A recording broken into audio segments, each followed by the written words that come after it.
Hi, I'm Melissa Muir. In this video I'm going to show you how to make a fun little pair of earrings with nothing more than jump rings.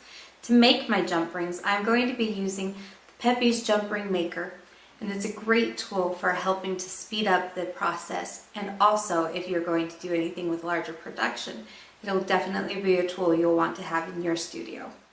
For this project, we need 4 different sizes of rings, and what I like to do is make a whole bunch of jump rings, and then I will label and store them all in little baggies like this, and that makes it so that it's easy for me to see very quickly what's in there.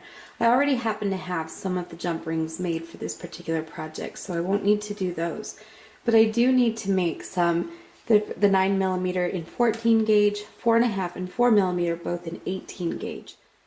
Pepetools has recently redesigned their jump ring making system, so this is what they consider the Jump Ring Maker 2 or JRM2, and that's what we're going to be using for this particular project.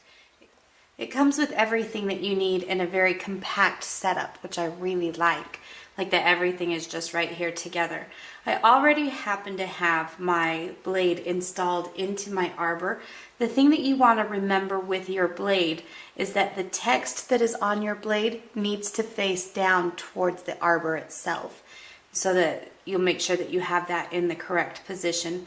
Tighten up the little screw up here on the top with just a Phillips head screwdriver. We're going to install this first into our handpiece. Let me grab that here. So obviously remove anything else that might be in there. The arbor is a little bit thicker as far as the mandrel on it, so open up your flex shaft, slip this in, and tighten it back up. Now, because you never want to have a blade like this just sitting out, because that really is quite frightening, they've also included a little sheath that you can slip your handpiece into, like so. There are lines here all the way around the side of the top of this arbor. This is kind of your guideline, and all you need to do is just get your blade lined up with that line. Use the little Allen wrench that comes with your kit to attach that, and now I can attach this back onto my flex shaft, and it is ready to go when I've got my coils made and are ready to be cut. I have already determined the size of jump rings that I need. For my 14 gauge wire, I need to make a 9mm inner diameter ring, so I'm going to select my 9mm mandrel. For both of the 18 gauge rings, I need both the 4 and a 4.5mm mandrel. So I will just pull these out, lay them aside with their wires so that I know what to do when it comes time to coiling these. In my case, I have chosen to have my winder attached to the base. You will have an alternative option where you can take and attach your base to this disc and then mount this disc onto your bench top if you have a need for a permanent solution on that. Mine doesn't need to be permanent, so I've opted to just attach it to my base, and then I can just move my base around wherever I need to and wrap my coils that way. I find that it is necessary to stabilize this if you are going to use it in that manner. So I happen to have a lip, and I'll zoom out just a little bit here for you so you can see this. I have a little bit of a lip, a raised edge on my tabletops. So what I like to do is just bring that forward and pull it tight against my tabletop. And then I still need to have some way of stabilizing this other side. And in this case, my drill press is really close by. So I can just pull that forward and kind of sandwich things. And that allows me to wind this and not have too much movement going on with my base plate. Now we're ready to get this going. I have loaded my mandrel into the winder here, but I've left open this little hole right here just so that I can easily slip my wire into that hole, and that will allow me to have some leverage on this, and it will go through and pull my wire around by having that there in that hole. Now, another thing that I like to do is kind of polish up this wire as I'm going. So I will take just a little polishing pad, and as I wind this, I will pull it through this polishing pad. That will brighten all of my jump rings while it's coiling and also hardening it. We're ready now, so what I'm going to do is hold my wire in between this polishing pad. I'll polish up here just a little bit.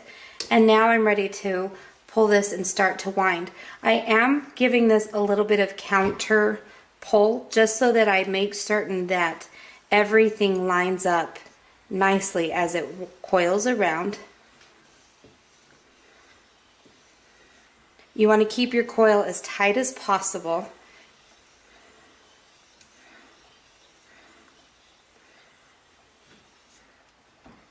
And we had a little bit of a kink in that wire to begin with, so it kind of pulled out of shape right there.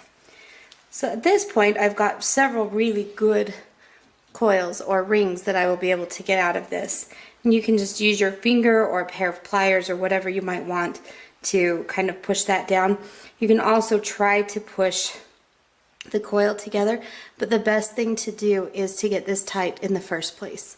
So at this point, I'm now ready to release my coil from the winder, or the mandrel anyway. I'm going to take my cutters and I'm going to just cut right here at the hole, and that will allow me to slip my coil off. I can then clip away any excess like so, and now I have my coil that is ready to be cut. I need to do this for the remaining 2 pieces of wire, but what I wanted to show you is once you hit that 4mm, so the 4, 3, 3.5, and 2.5 millimeters, mandrels do not have holes. They were too small to do that. So what you do is you actually just feed your wire with the end of your mandrel into that winder and then clamp it in that way, and then you're able to do your rolling, and it will still create that nice tight coil for you. So I'm going to go ahead and wrap up the rest of these coils, and I'll get on to the part where we cut them. Sometimes when I've got these smaller mandrels where there is no hole, I find it's necessary or easier for me to just kind of wrap it around a little bit, and then I can take the winder in and clamp and close right around this part of the coil, and that will hold everything in. When I've had to clamp in my wire, because of the way that it's in there, sometimes it makes it so that the mandrel isn't quite straight, but as long as you are diligent in just laying that wire right next to the last coil, then everything will turn out just fine. Like I said, I just kind of guide it with my hands to make certain that everything goes where it needs to. Here I have my last 2 coils, so I've got my 4 and my 4.5mm mandrels. Just again going to snip off the ends of these, pull these off. Here's where I've clamped this particular coil into that winder. It's a little bit damaged, so I'm just going to snip that off as well. Again, clip here where it was in the hole, and I can slip off my coil, and again clip the end where it didn't quite finish wrapping. And now we're ready to cut our coils. This is probably the most fun part of using your jump ring system. Not just creating the coils, because that's kind of fun, but cutting them is a lot of fun and very easy. What you're going to do is just remove the little nuts that are here on the coil holder. We have our guide here that's got the hole in it that's going to guide your blade where to cut. So here in the holder you've got a couple of springs. You want to be careful to not lose those springs, because that's what kind of helps hold some tension onto our pieces when we're cutting them. There is a little stopping point right here at the end, and what you'll do is just take your coil and butt it right up against that. Place your guide back onto the holder and screw the nuts back down. And now we are ready to cut. Again, I find that it's very helpful to have this mounted somewhere so that it doesn't move around on you while you are cutting. So for me, I like to take it and again just bring it to the edge of my table here where I have a little bit of a lip, and that gives me enough of I guess some tension here so that I don't move this around as I'm pulling the blade down to cut the rings. Before you put your rings in, you do want to add a lubricant. That was one step that I missed. So I'm just going to take my lubricant and just rub it right onto the rings themselves where the cutting is going to happen. And I'll just slip this back here into my holder. Slip it back down to the edge, tighten it back up, and we'll be ready to go. When you're ready to cut your rings, like I said, place your holder here so that it can come up against something so that as you pull it, then it's not going to move around and you're not going to lose the friction on that. You want to take your blade and just fit it in here, make certain that it's all aligned properly. And you'll see that this line here that's on the guide or the sheath is actually going to line up here with our guide. You want to make certain that you don't have your rings touching your blade when you begin. My rings actually start back here, so you'll see that I have some room here. And the reason for that is because you actually want your blade to go and be running before you actually hit in to cut your rings. You don't want to have it up against your rings when you start to cut because it'll kind of jam things up a little bit.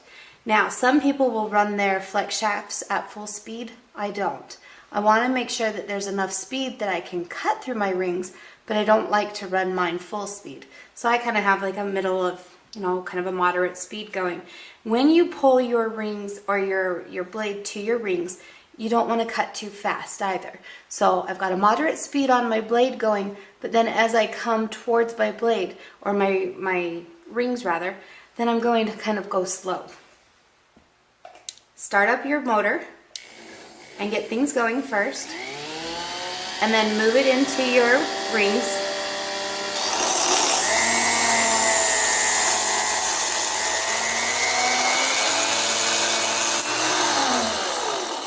And make sure you let your motor stop before you pull out of that guide. At this point, then you can open up the holder and tip your finished rings out. So I'm going to do that for the other two gauges as well, and then we'll start to make our earrings. One thing I like to do immediately is move them into their assigned bag, and that way I don't have to sit and try to figure out which diameter goes to what bag or whatever. So just take care of that before you move on to cutting anything else. You can easily see how nice this tool is to have. It makes a very quick work of larger productions of rings. I didn't do that very big of a coil, so it's not that many rings here, but that's just because I didn't need quite so many. You can make your coils up to about 3.5 inches long and get as many rings off of that as you can. For each pair of earrings, we are going to need a couple of different things. We need 2 of the 14 gauge 9mm rings. We need 2 of the 18 gauge 4mm rings, 4 of the 18 gauge 4.5mm rings, and we need 3 of the 5.5mm rings. Those are 16 gauge. So everything is kind of going to be attached to this larger ring or fit inside of it. So I'm going to go ahead and close this ring. The important thing to remember with jump rings when you are closing them is that you want to work with a twisting action to get that seam so that it's closed. If you are in the right place, you should be able to feel and hear it kind of clicking as you're closing that. So I'm going to go ahead and close that.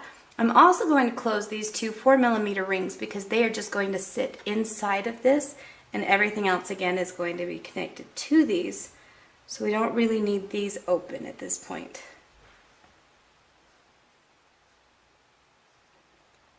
So the next thing I'm going to do is attach these inside of our ring here, and I'm going to use 2 of my 5.5mm rings to do this. So I'm going to go ahead and come in and open it rather, not close it yet. So we need to open this up. We're going to feed all 3 rings onto this 5mm ring. Come back in here, close that up, and just make sure that you've got a good tight fit on your join. Going to do the same thing for the next 5mm ring. Open this up, feed the 2 small rings and the larger ring. I want to make certain that I don't accidentally feed through this other 5.5mm ring.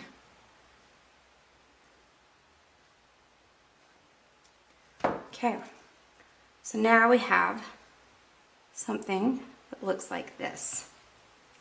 So the next thing we're going to do is we're going to feed another 5mm ring into this, actually our 4mm ring, 4.5mm, sorry. So we're going to take the 4.5mm ring and feed it through the 2 small ones and the large ring, as well as one of our 5mm rings that's left over. This will become our bail. So I'm just going to close this 5.5mm ring. Going to take one of the 4.5mm rings, open it up, feed through our 5.5mm, feed through the large one, and then also feed the 2 smaller rings. And close all of that up. So now we should have something that looks kind of like this. So the next thing I'm going to do with my remaining 3 4.5mm rings, I'm going to attach them to the large ring and the large ring only, and I'm just going to sandwich these 5.5mm rings that are here on the large one.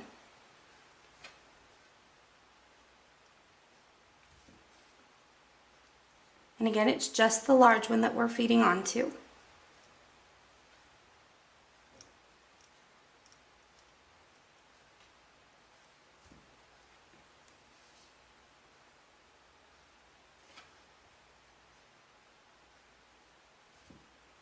And I'm going to place it in between my 2 5.5mm rings.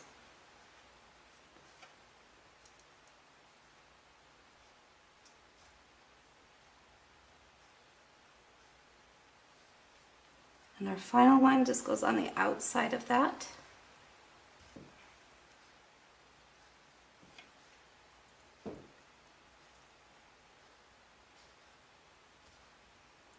And now we have our earring. We just need to create our ear wire and attach that, and you're ready to go.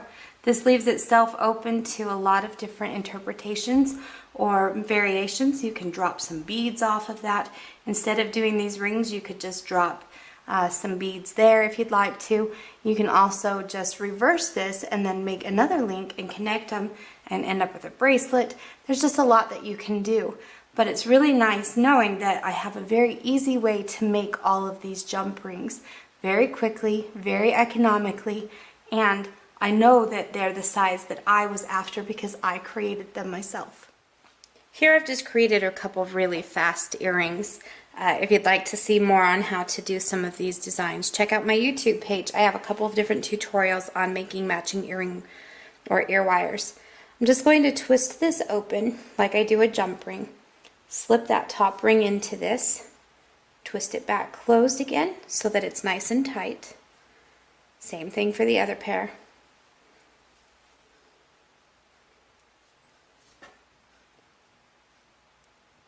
And now we have our earrings.